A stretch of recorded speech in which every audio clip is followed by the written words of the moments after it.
네, 반갑습니다. 네. 오늘부터 죽음에 이르는 죄 시리즈 설교를 해서 하려고 합니다. 그래서 총 8번이고요. 오늘은 전체 서론에 해당하는 부분입니다. 먼저 시작하기 전에 우리 황무정 집사님 둘째 따님 가정 오셨는데요. 박수로 한번 환영하겠습니다. 감사합니다. 같이 예배드릴 수 있어서 감사하고 하나님께서 귀한 가정에 축복하시고 좋은 일들로 함께 하실 줄 믿습니다. 오늘 저는 죽음에 이르는 죄라는 제목으로 하나님 말씀 전하겠습니다.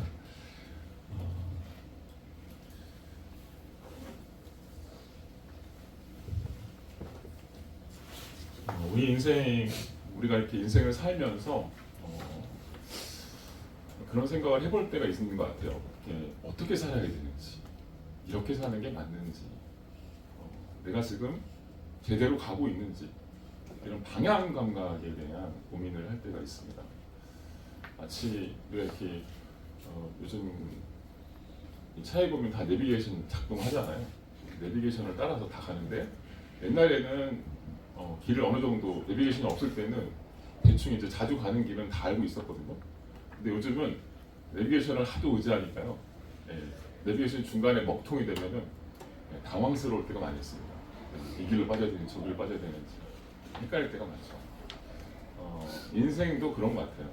인생도 우리 인생 중에 우리 인생을 살면서 이 여정 중에 이런 혼란, 방향 감각에 대해서 어디로 가야 되는지 이런 옳고 그름이 무엇인지 내가 지금 제대로 된 인생을 살고 있는지 아니면 나 자신을 망가뜨리고 있는 것은 아닌지 이런 기준들이 희미해지고 좀 고민스러울 때가 있다라고 하는 것입니다. 오늘 시리즈 제목이 벌써 약간 무거워요.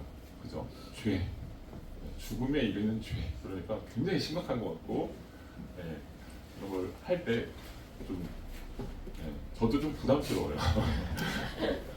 부담스럽습니다. 근데 사실은 죄라고 하는 것은요, 사실 이 죄라고 하는 반대편의 주제가 있습니다. 그게 뭐냐면 은혜예요. 은혜. 우리 기독교 신앙이라고 하는 것이 하나님의 은혜의 기초 위에 우리의 삶을 세우는 것입니다. 은혜라고 하는 것을 제대로 이해하려면 그것의 반대편에 있는 죄가 무엇인지를 본적으로 이해할 필요가 있습니다. 때로는 이런 죄라고 하는 이야기들, 이런 주제 자체가 좀 무겁다 보니까요. 설교하기도 사실 설교자의 마음속에도 부담이 되기도 합니다.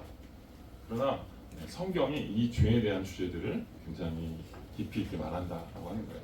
그리고 죄에 대해 깊이 이해하면 이해할수록 우리의 삶이 은혜의 기초 위에 세워지게 될 줄로 믿습니다. 우리의 삶이 어떤 상황에서 또 어떤 원리로 작동하고 있는지 죄와 은혜의 관점에서 살펴보는 시간 됐으면 좋겠습니다.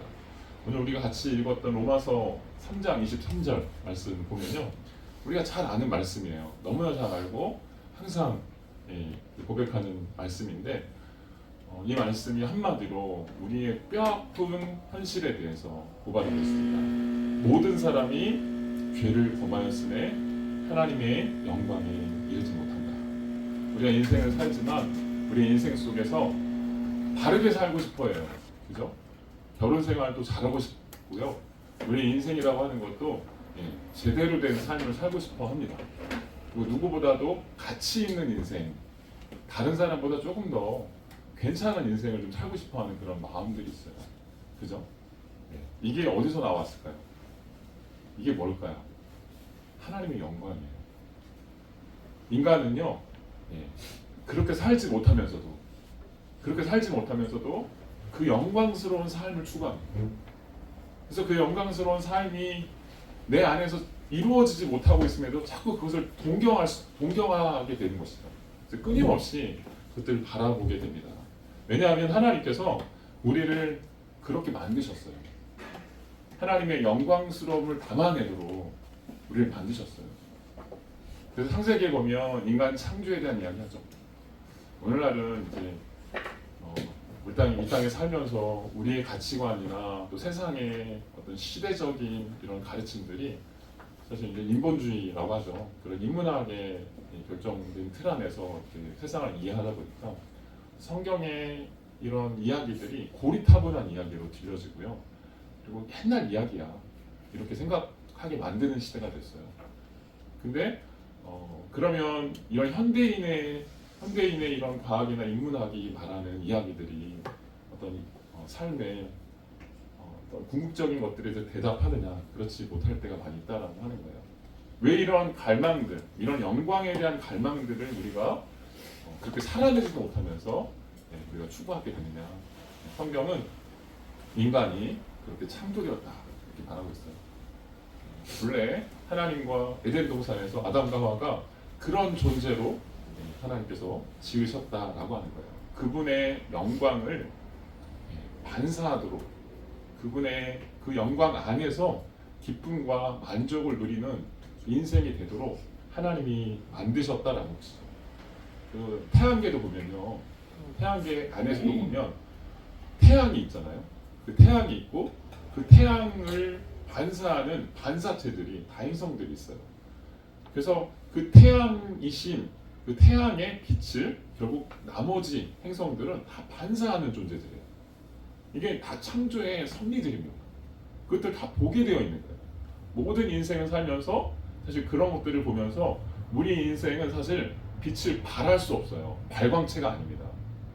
근데 그 발광체가 아님에도 불구하고 그 빛을 계속 반사하면서 또 그 반사하는 삶 안에 있을 때 우리가 어때요? 그 영광을 사모하게 되고 그런 삶을, 빛된 삶을 살고자 하는 그런 욕망들이 우리에게 있다라고 하는 것이죠.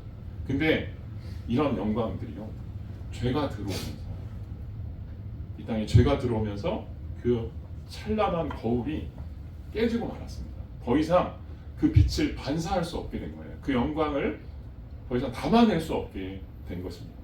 그 영광 안에 들어올 수 없게 된 거예요. 그래서 그 영광 안에서 살면서, 영광 안에서 그 빛을 반사하면서 누렸던 기쁨과 생명의 영광스러움들이 더 이상 인간에게 이르지 못하게 된 것입니다. 하나님의 영광에 이르지 못하게 되었고, 하나님의 영광을 반영하지 못하게 되었고, 그 영광을 결국 누리지 못하게 된 인생에 대해서 말하고 있습니다. 그래서 인생이 더 이상 그런 영광스러움을 담아내지 못하게 되니까 그 빈자리에 뭐가 들어왔냐면요, 죄가 들어온 것입니다. 세상의 모든 아름다움, 행복, 생명에 속한 즐거움, 기쁨, 이런 것들이 인간에게서 이제 멀어지게 되고요. 그 자리에 두려움, 증오, 분노, 짜증 같은 것들이 우리 인생을 뒤덮게 됐다 이렇게 말하고 있습니다. 그래서 우리가 인생을 살면서 이게 힘든 게 그런 지점들이에요. 행복한 삶을 꿈꾸면서 결혼합니다. 근데 행복한 삶을 꿈꾸면서 자식을 낳고 키우려고 해요. 근데 막상 살아보면요, 그렇게 되기가 만만치가 않습니다. 만만치가 않아요. 그럼에도 불구하고 끊임없이 그런 영광을 추구하죠. 그런 기쁨을 누리려고 하죠. 근데 우리 속 안에서 일어나는 그런 궁극적인 근원의 문제들은 생명에 속한, 영광에 속한 것들이 아니고 죄에 속한 것들이 많더라는 것이죠. 오늘 성경은 이것이 인류의 범죄 때문이다 이렇게 말하고 있어요. 로마서 6장 23절에 이렇게 분명히 선언합니다. 죄의 싹은 사망이다. 죄의 싹은 사망이다. 사망이 우리 인생 가운데 뒤덮여 버린 것입니다. 사망이라고 하는 단어가 어떻게 보면 1차적으로는 그냥 우리의 육신이 끝나는 것, 우리의 육신적인 삶이 끝나는 것이라고 생각할 수도 있지만, 궁극적으로는 하나님과의 영원한 분리를 말하는 거예요. 하나님의 것으로부터 완전히 분리된 그런 상태를 말하는 것입니다.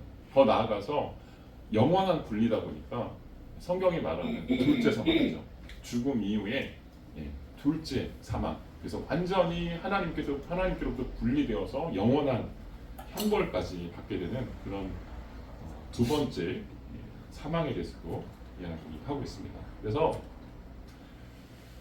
하나님의 영광에 이르느냐 또는 영원한 사망, 둘째 사망에 이를 것이냐라고 하는 것이 결국 무엇이 판가름 하게 되느냐, 죄의 문제가 우리의 인생을 이와 같이 두 가지로 갈라 놓았다라고 하는 것이죠. 그래서 죄를 제대로 이해하지 못하면요, 죄가 우리의 인생 가운데, 우리의 마음 안에, 우리의 인생 안에 어떻게 작동하고 있는지 이것들을 이해하지 못하면 죄와 싸울 수 없습니다. 죄와 싸울 수 없어요. 그리고 죄의 반대급부인 은혜가 우리에게 어떻게 일하고 있는지를 깨닫지 못할 수 있다라고 하는 것이죠. 그래서 앞으로 7번의 주제를 거쳐서 하나씩 살펴보려고 합니다. 먼저 오늘날은 이 죄 개념이 왜 중요하냐면요, 오늘날은 죄 개념을 상실한 시대를 우리가 살고 있어요. 죄에 대해서 이야기하는 것을 우리 스스로도 힘들어요. 목사인 저도 부담스러워해요. 왜냐하면 그런 시대를 살고 있어요. 죄 자체를 인정하지 않습니다. 죄 개념 자체가 상실되어 버려요. 흐릿해졌습니다. 그런 시대를 살고 있습니다. 그래서 어떤 사회학자가 이렇게 말했습니다. 도덕이 무너진, 우리 사회의 도덕적 나침반이 상실된 이유가 뭐냐? 이 죄 때문이다. 이 죄 때문에 이것이 다 무너졌다. 그런데 이런 죄라고 하는 것이 어디서 말하고 있냐면요, 신앙적인 교리, 신앙적인 기초가 상실되다 보니까 이런 도덕적 나침반들이 다 상실되는 그런 시대를 살고 있다는 얘기입니다. 죄라는 자체를 인정하지 않는 시대에 살고 있습니다. 오늘날은 이 죄를 다 어떻게 생각하냐면요, 절대적인 규범이라고 생각하지 않아요. 죄라고 하는 것 자체도 다 상대화시켜서 이제는 심리적인 문제로 이해할 때가 많이 있습니다. 그래서 옛날에는 그런 판결들이 거의 없었는데요, 최근에는 판결 중에서도 이렇게 사람을 살인하거나 다치게 하거나 무슨 방화를 해서 무슨 문제가 생겨가지고 이렇게 심각한 피해를 입히더라도요, 재판에서 이렇게 보면 물론 그럴 수도 있지만 그 사람의 심리적인 문제를 많이 이야기를 합니다. 그래서 심신미약 해가지고 그 사람의 죄를, 그 사람이 죄 지은 게 아니고 그 사람이 병들었기 때문에 그런 결과를 낳았다. 그러면 이 사람이 가해자의 피해자예요. 그래서 그 사람을 어떤 죄의 가해자로 판결하는 게 아니라 어떻게 보면 이런 정신적인 심리적인 문제를 얘기하다 보니까 결국 이 사건에서 가해자는 사라져버리는 그런 일들이 많이 생기게 됐다라는 것을 볼 수 있습니다. 그리고 이렇게 죄에 대해서 이렇게 정신적으로만 생각할 뿐만 아니라 죄에 대해서 그냥 마음의 병 정도로 생각하는 경우가 있어요. 심리적인 거죠. 그래서 그렇게 하는 그런 행동들을 하는 것도 다 어떤 마음의 병이다. 그래서 굳이 너가 그렇게 죄책감을 가질 필요가 없어, 이렇게 생각하고 그냥 넘기는 경우가 많습니다. 그래서 이런 생각들이 사회적인 그런 전체적인 기류에 이러다 보니까요, 더 심각한 것은 믿는 사람들도 그 어떤 시류에 따라가는 경우가 많이 있습니다. 그래서 신앙생활을 하더라도 이런 도덕적인 어떤 죄의 문제에 대해서 말하는 것을 굉장히 힘들어하고요. 제가 예전에 어떤 목사님하고 얘기를 하다가 그 목사님이 그런 얘기를 하시더라고요. 교회가 성장하기 위해서 교회에서 어떤 설교를 해야 되느냐, 이렇게 가르침을 주시는 거였는데요. 그 중에 하나가 뭐였냐면, 이런 죄에 대한, 성도들이 싫어하는 죄에 대한 이야기를 하면 안 돼, 이렇게 얘기를 하시더라고요. 그래서 이건 좀 아닌 것 같은데 이렇게 생각할 때였습니다. 그 정도로 무슨 얘기냐면, 교회에서도요, 또 심지어는 목사님들도 이런 죄에 대해서 이야기하는 것 자체를 거리껴하는 그런 시대가 되고 말았습니다. 이런 도덕성을 지탱하던, 이 사회의 도덕성을 지탱하던 이런 신앙의 기초들이 굉장히 약해진 그런 시대를 우리가 살고 있다고 볼 수 있습니다. 죄 자체를 내 기준으로 판단하는 시대가 됐어요. 성경적인 기준으로 보는 게 아니라요.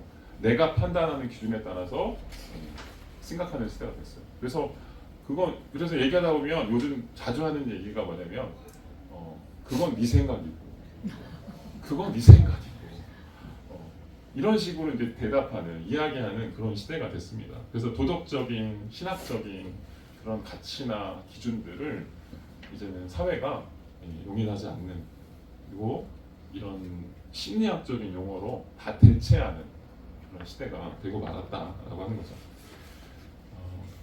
그래서 이런 식으로 성경에서 말하는 죄에 대한 어떤 기본적인 기초적인 그런 지식들을 강조하지 않다 보니까요, 어떤 시대가 됐냐면 죄에 대한 지식이 없어진 시대가 됐어요.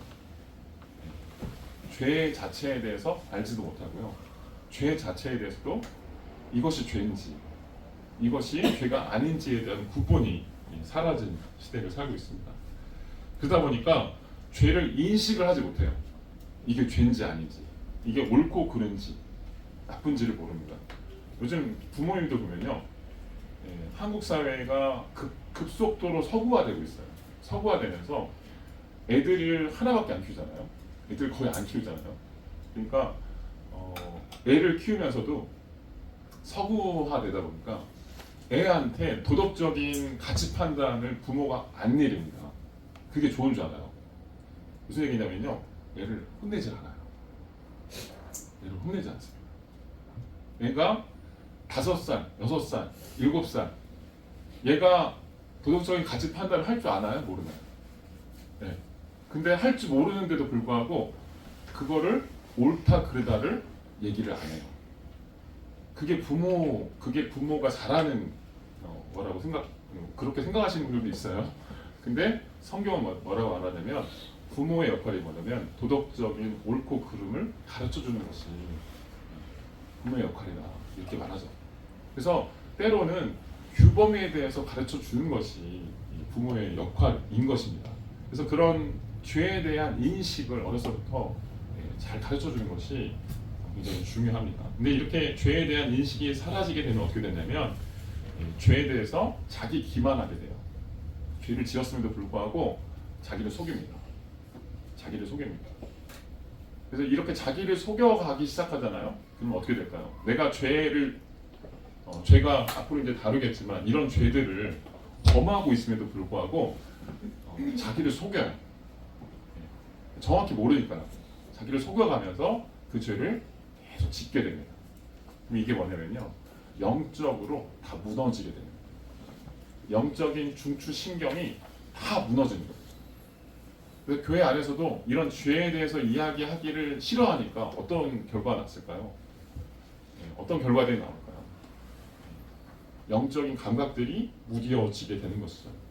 하나님께서 우리에게 때로 이것은 틀린 거야 라고 말씀하시는데도 불구하고 그 음성을 들을 수 있는 귀가 점점 우리에게 사라지고 있다, 이렇게 볼 수 있게 되는 것이죠. 그래서 이런 식의 죄에 대한 이야기들, 죄에 대한 민감성들이 우리 안에서 사라지게 되잖아요. 그러면 하나님의 은혜도 더 이상 필요 없게 됩니다. 왜냐하면 내가 죄인이 아니라고 생각하기 때문에, 내가 죄를 짓고 있음에도 불구하고 자기 스스로를 기만에 빠뜨려서 하나님의 은혜가 필요한 존재라고 생각하지 못하기 때문입니다.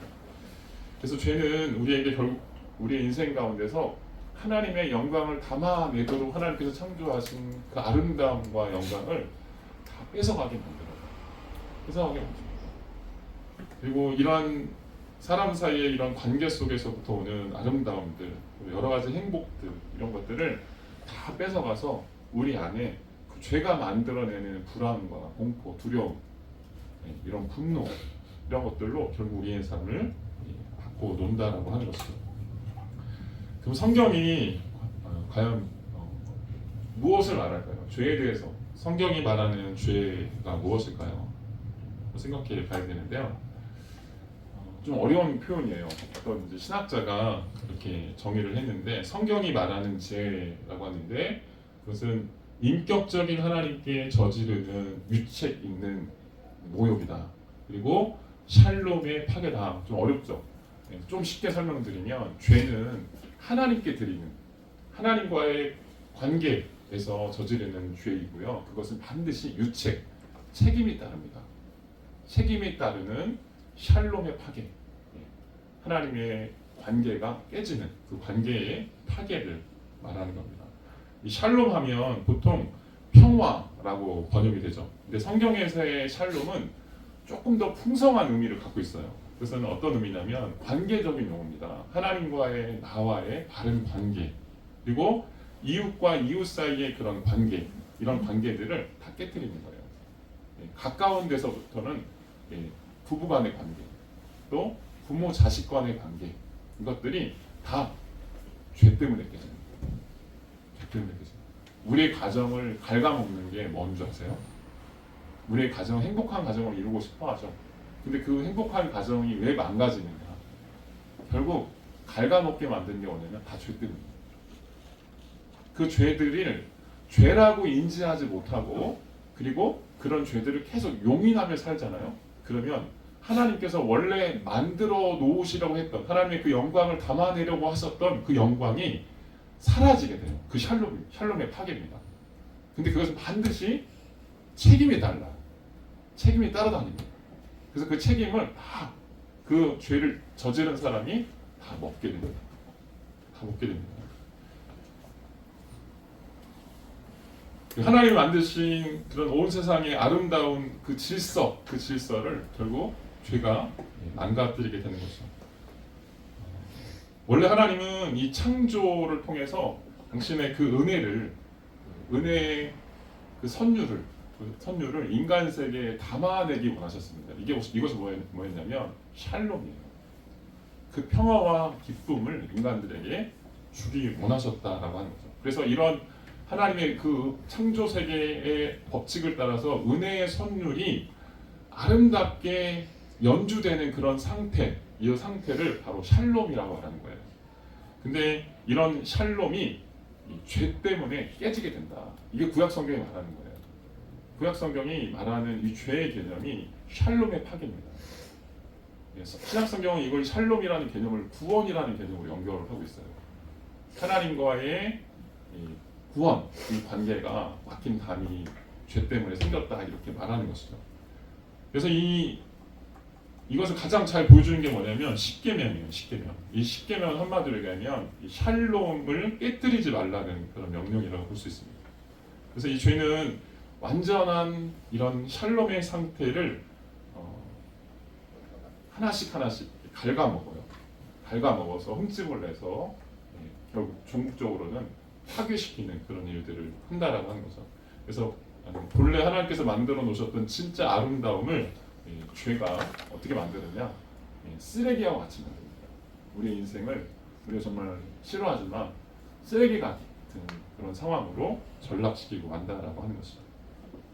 그래서 죄는 하나님의 뜻과 정반대되는 창조 질서를 만들어내게 되는 것입니다.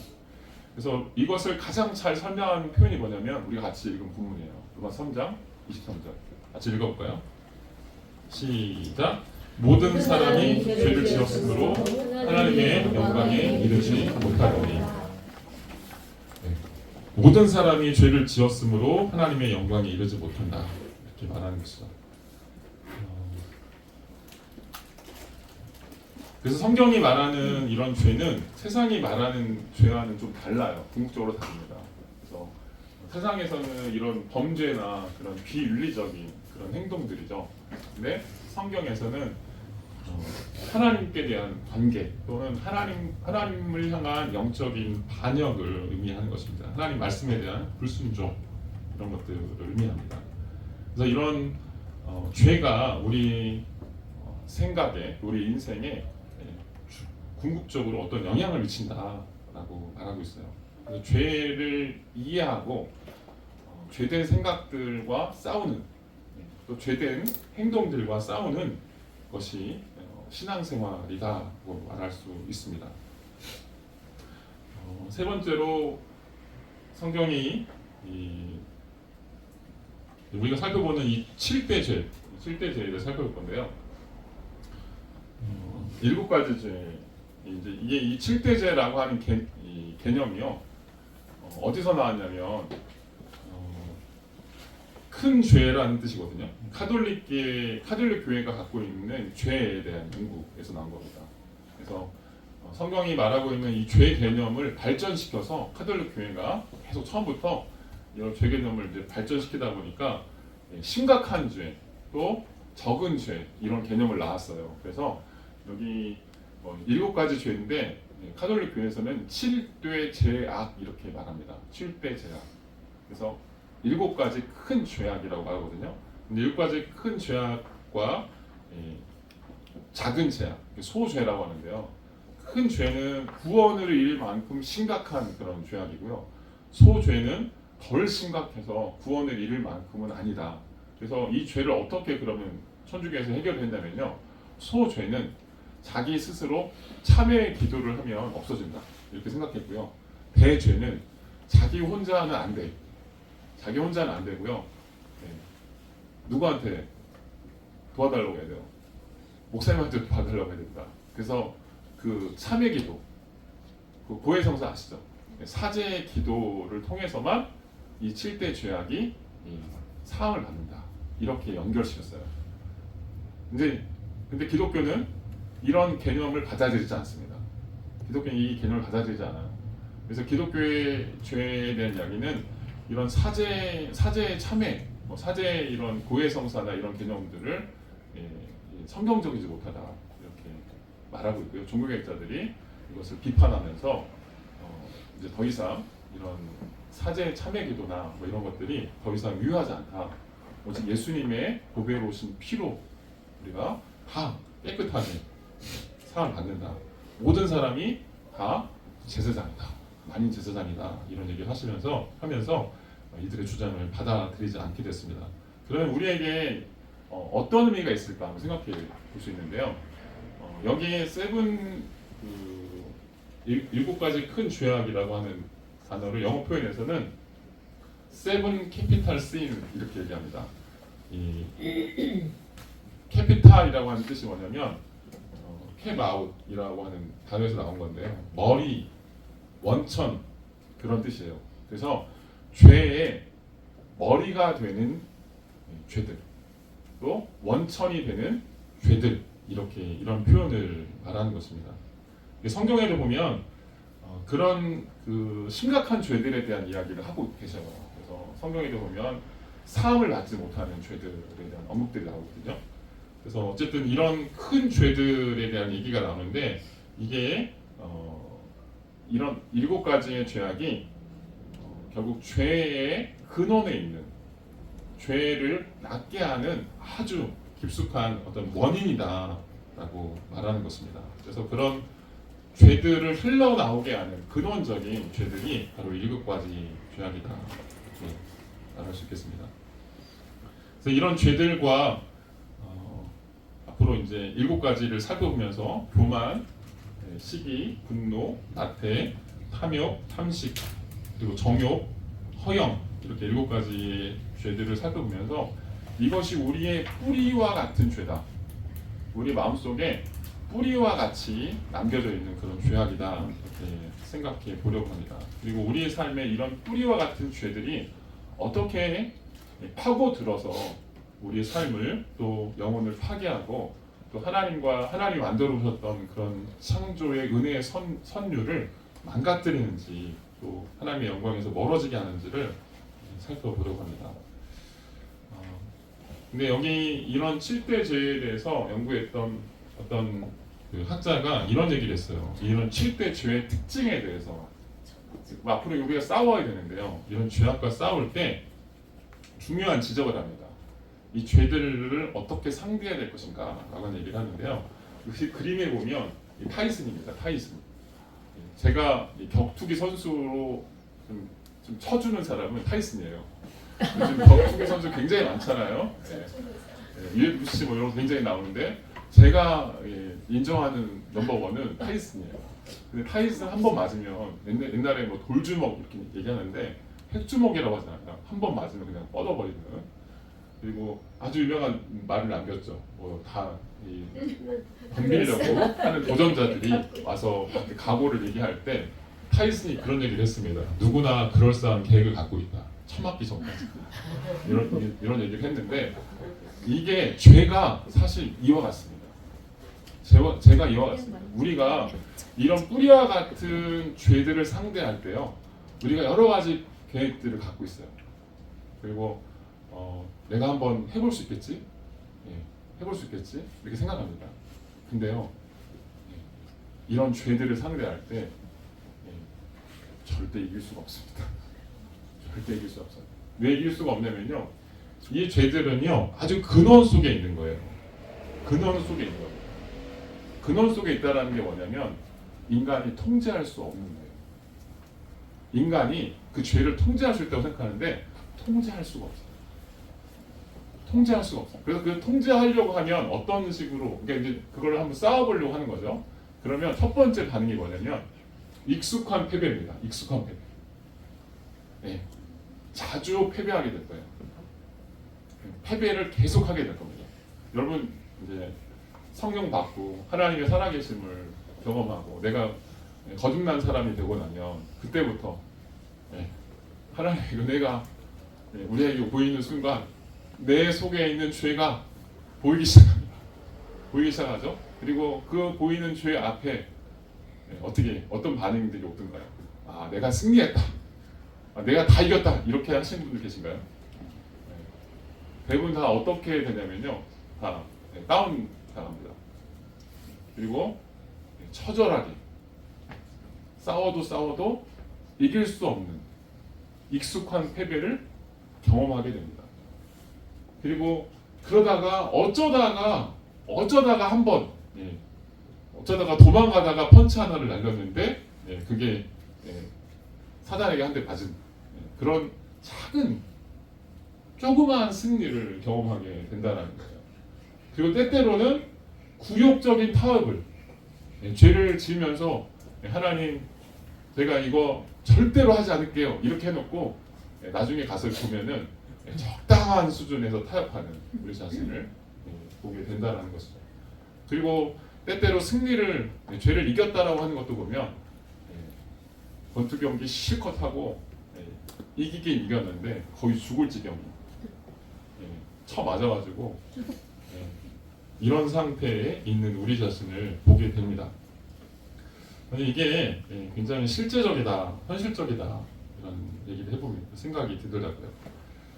죄의 정체를 알기만 하면 이제부터 이길 수 있어 이렇게 말하지만 사실 그렇지 않습니다. 죄는요 인간이 뛰어넘을 수 없는 문제입니다. 인간 스스로 이 죄의 문제를 해결할 수 있는 힘이 우리에게 없습니다. 그래서 결국은 누군가의 도움이 필요하다는 걸 깨달아요. 우리가요 왜 그러면 이런 고민을 해보셔야 돼요. 하나님, 아니 도대체 하나님께서 우리를 사랑하신다면서요. 그리고 우리를 죄에서 구원하셨다면서요. 그럼 이제 하나님께서 저한테 이제 하나님의 자녀가 되고 나서부터 죄를 다 보여주셔놓고 이 죄를 이기지 못하는, 그래서 그 죄와 싸우는, 하나님 속상해하는 우리 자신을 보면서 우리는 탄식하잖아요. 왜 하나님 도대체 나한테 왜 이런 현실을 주시는 겁니까? 왜 죄를 이기지도 못하면서 왜 이런 현실을 나한테 주시는 겁니까? 이렇게 반문할 수 있죠. 근데 그것은요 하나님의 은혜예요. 하나님의 은혜입니다. 왜 은혜냐면요, 이 죄가 인간의 힘으로 뛰어넘을 수 없다라고 하는 이것을 알 때 은혜가 커져요. 그래서 사도 바울이 로마서 7장에 보면 그런 고백을 합니다. 로마서 7장과 8장이 아주 극명한 차이를 보여주는데 사도 바울이 이런 얘기를 합니다. 마지막에 오라, 나는 공고한 사람이구나. 이 사망의 몸에서 누가 나를 건져내랴. 바울도요 그렇듯 신비한 그런 능력도 있고 어떤 하나님의 계시들을 그렇게 충만하게 알았던, 깨달았던 그런 바울도요 자신을 가리켜서 뭐라고 말하냐면 자신은 사망의 몸에 갇혀있다는 거예요. 마음으로는 하나님의 법을 따르려고 하지만 육신으로는 그것을 행할 수 없는 자신을 본다라는 거예요. 근데 이것이 무엇이냐? 이것이 하나님의 은혜래요. 이것이 하나님의 은혜래요. 여기에 신앙의 역설이 있습니다. 이게 신앙의 역설이에요. 믿는 자들이 갖고 있는 신앙의 역설이에요.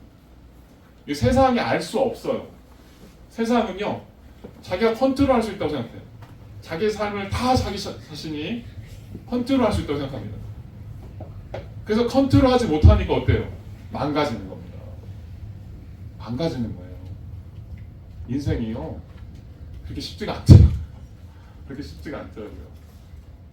자기가 마음먹은 대로 되지 않는 게 인생이라고 하잖아요. 그걸 계속해서 깨달을 겁니다. 죽을 때까지. 근데 그 마음먹은 대로 되지 않는다라고 하는 것을 깨닫는 것이 은혜인 것을 하나님 믿는 자녀들에게, 하나님의 백성들에게 하나님께서 선물로 주셨습니다. 그래서 그런 고백에 이를 때 누가 일하시냐면요, 은혜가 일합니다. 은혜가 일합니다. 은혜를 고백하게 됩니다. 그래서 자신이 죄 가운데 놓여있다라고 하는 그런 고백, 죄와 싸워서 한 발자국도 나아갈 수 없다라고 하는 그런 고백, 나에게는 아무런 능력이 없습니다.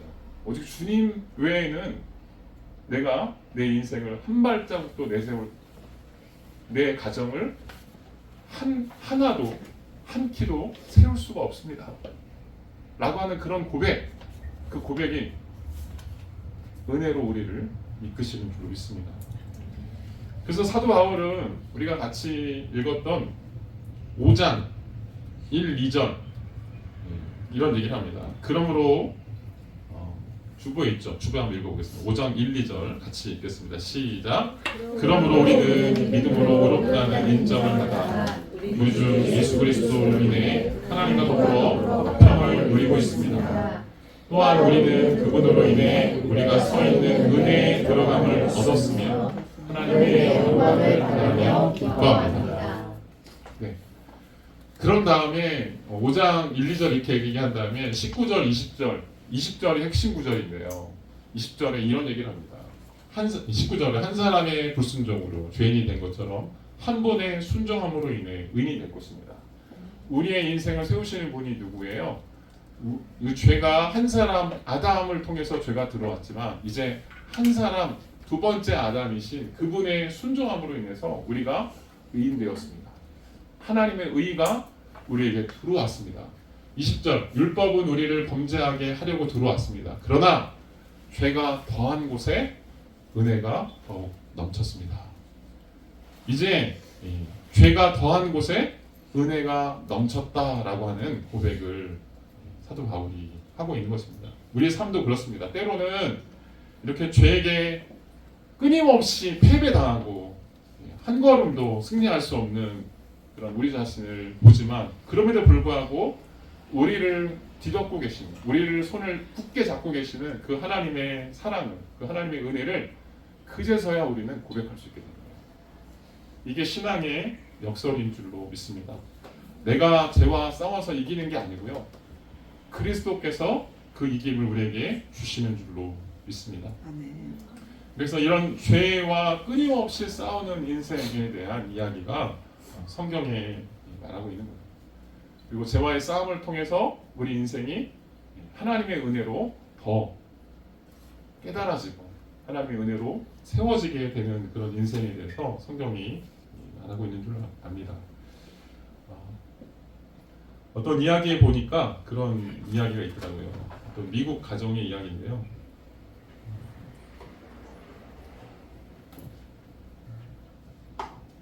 그 이야기에 보면 은혜의 역설에 대한 이야기를 합니다. 두 부부가 결혼을 했어요. 단란한 가정을 꾸리기 위해서 결혼을 했습니다. 그리고 신혼 초에 신혼기간 다 있잖아요. 그래서 아주 행복하게 단란하게 결혼 생활을 했습니다. 근데 얼마 지나지 않아서 아내가 바람이 났어요.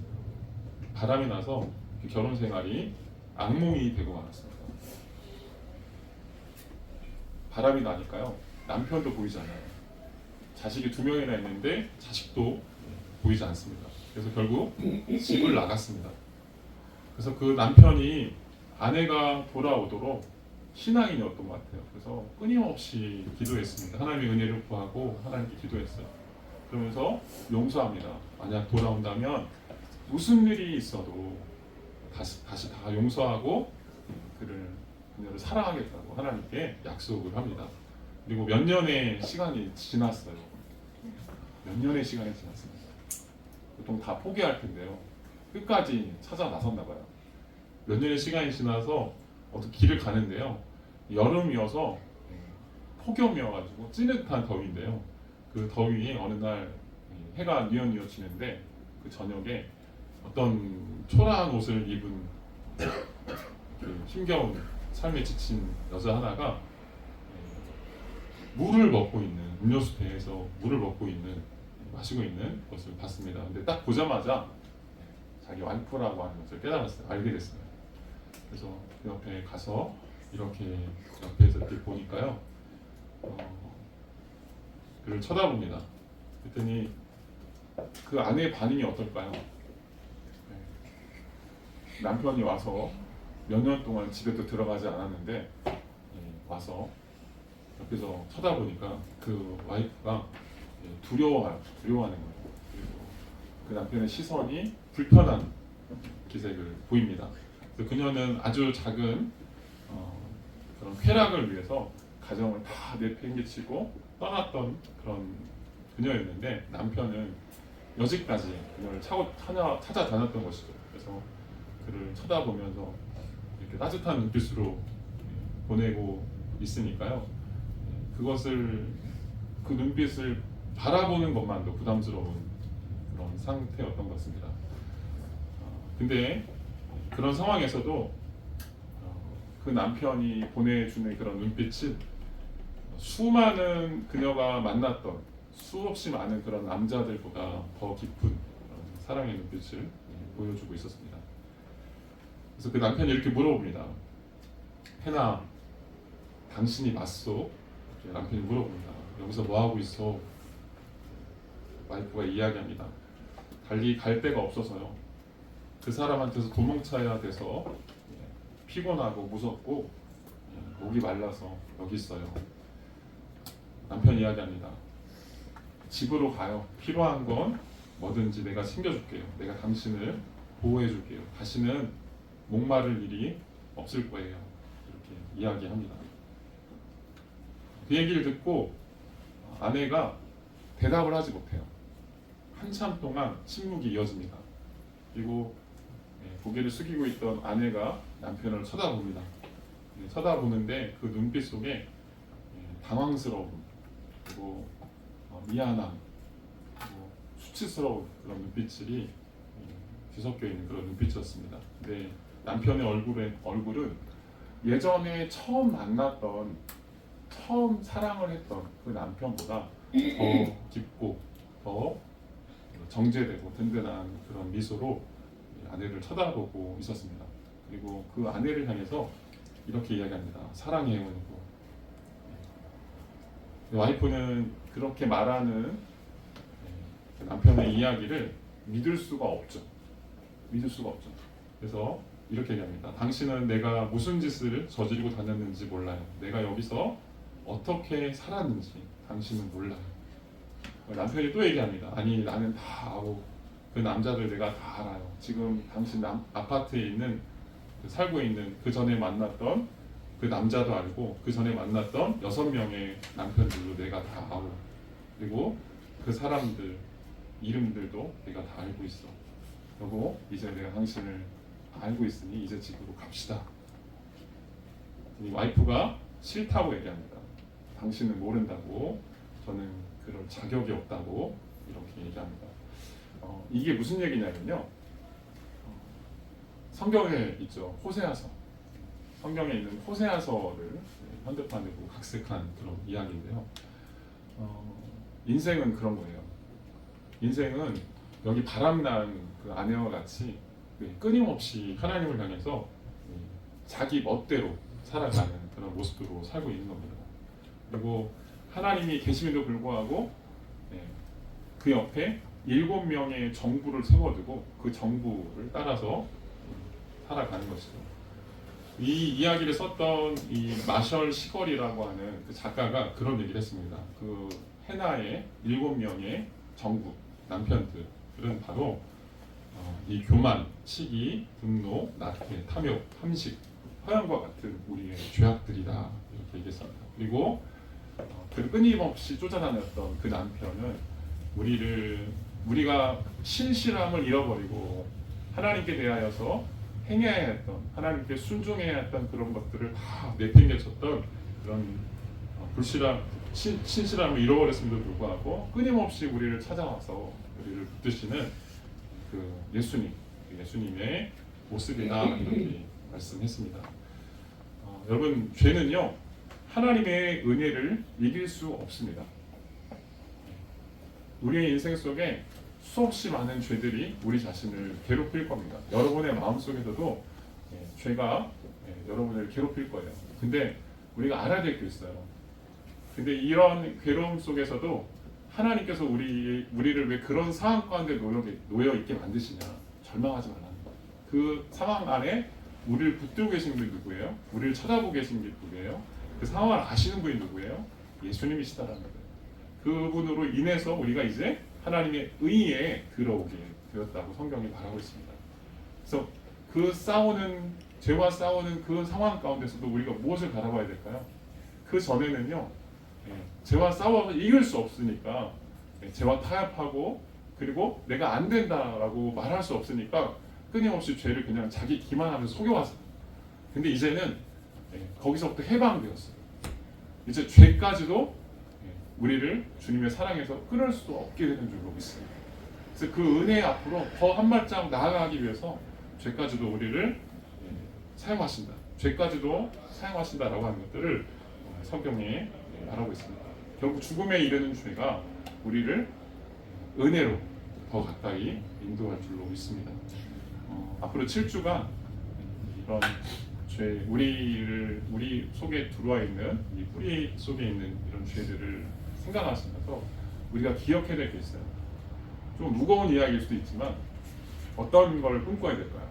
하나님께서 원하셨던 원래의 샬롬의 상태, 그리고 그 거룩한 상태를 하나님께서 우리 인생 안에, 여러분의 삶 안에, 성도의 삶 안에 부어주시기 원하신다라고 하는 거예요. 그래서 이런 죄들을 생각하면서 우리의 마음 안에 어떤 것들이 커져야 될까요? 거룩에 대한, 하나님의 거룩이 무엇인지를 담고자 하는 그런 열망들이 여러분 안에 커져가시게 되는 주님의 이름으로 축원합니다. 기도하고 마치겠습니다.